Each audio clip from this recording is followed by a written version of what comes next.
Well, craving seems to be a destructive habit that you can't shift. You want to shift it because you see that it is likely to be destructive.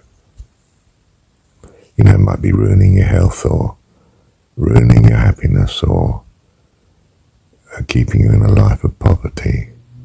And you don't wish to be in a life of poverty, of course.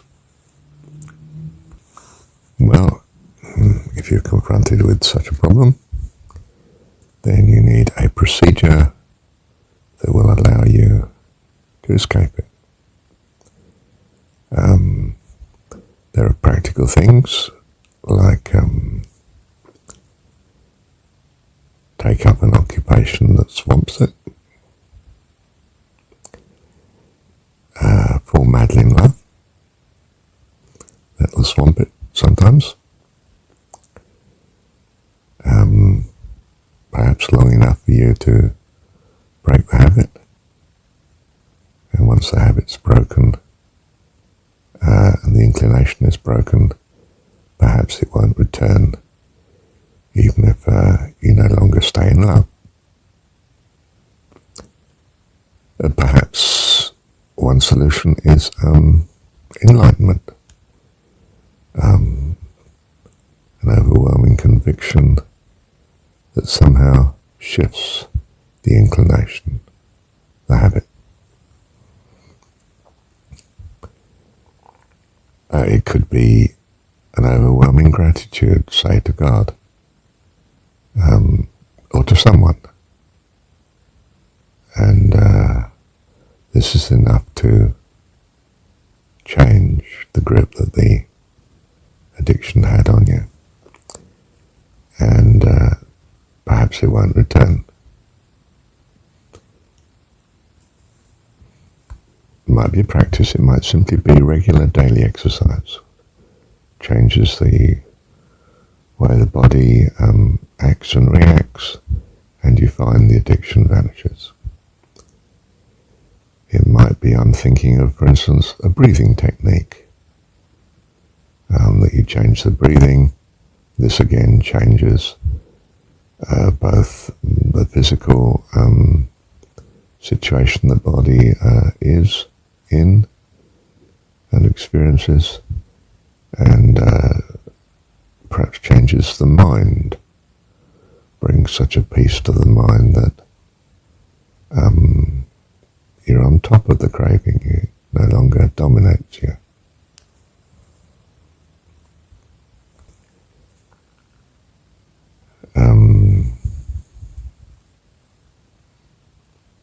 It might be quite a trivial sort of thing, nothing like as noble as some of these solutions. It might be every time you have a desire to eat, you simply stop and play your favourite piece of music, or you turn the television on and get swept away in some fantasy that takes your mind off it. And it might be possible to, if you like, religiously do this whenever the craving takes its grip. And you might help this by not having the immediate solution to the craving around, like if you eat too much, you keep an empty larder. You only eat when you go out and buy something to eat. That might not work. Of course, you might always rush out and buy fast food and too much of it, and things actually get worse. So, it has to be an effective strategy, doesn't it?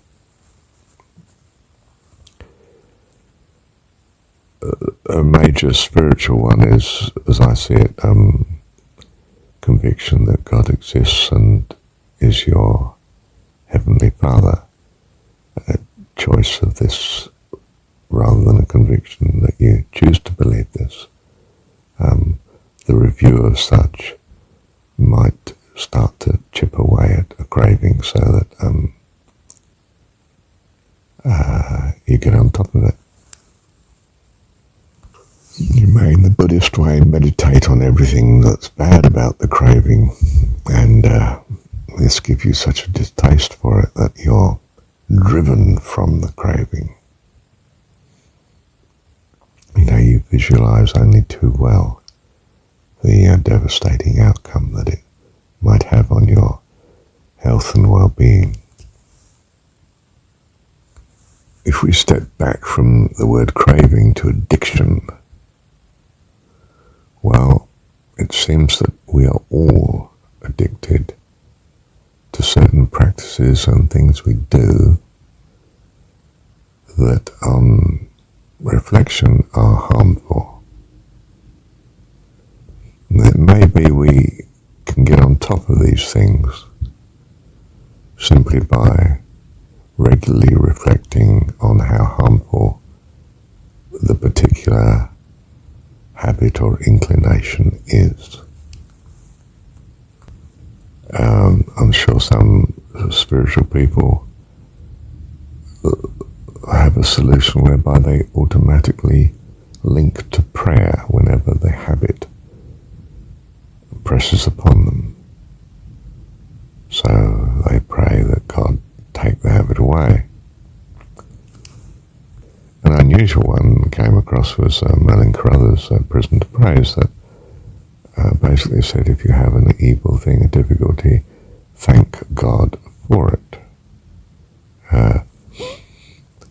I think it tended to work because it positively brought God, your understanding of a perfect being and a solution to all things, into the situation, as opposed to guilt and shame that blocks God out of your mind, that you might continue to indulge in the habit or the addiction.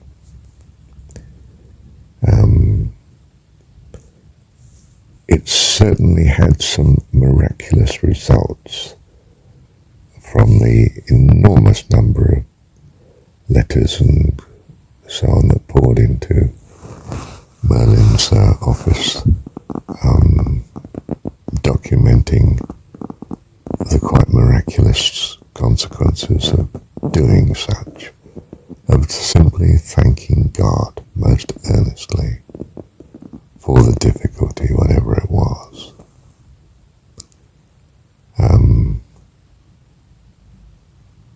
A quite astonishing saga.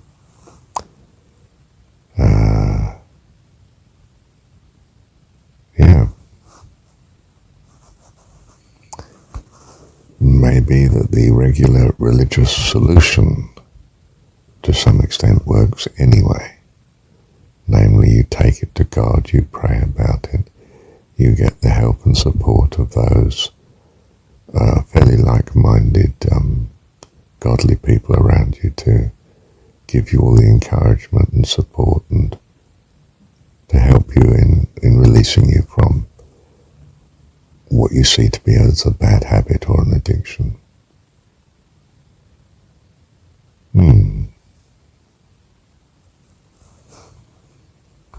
Well, I think that's it. Thank you, Dad. Overall, then, what I'm saying is there are certain beliefs and hopes that are invaluable in moving you in the right direction. And you might want to embark upon such. And your concern about the addiction or the badness of the habit that you're in may well encourage you greatly to do that. Bless you. Thank you, Dad. I'll just add a note here. There's one thing that, of course, is very helpful, and that is to find substitutes for that are not as harmful as the addiction that you're coping with. If you overeat, you might not want to empty your larder, but you could fill it with fruit. And, whenever you are tempted to eat, you therefore have to hand fruit, ready and not cooked, raw, fresh, healthy fruit, which may just take the edge off your desire I don't mean you'll necessarily enjoy the fruit, but I suspect you will gradually, because the change of diet itself will be affecting your body and probably your mind too. Another one that occurs to me is if you have an exercise routine, or you go running or weightlifting,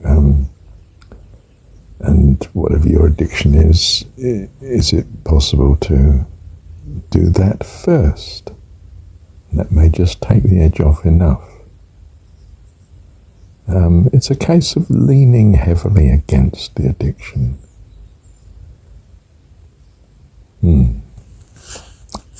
Thank you, Dad.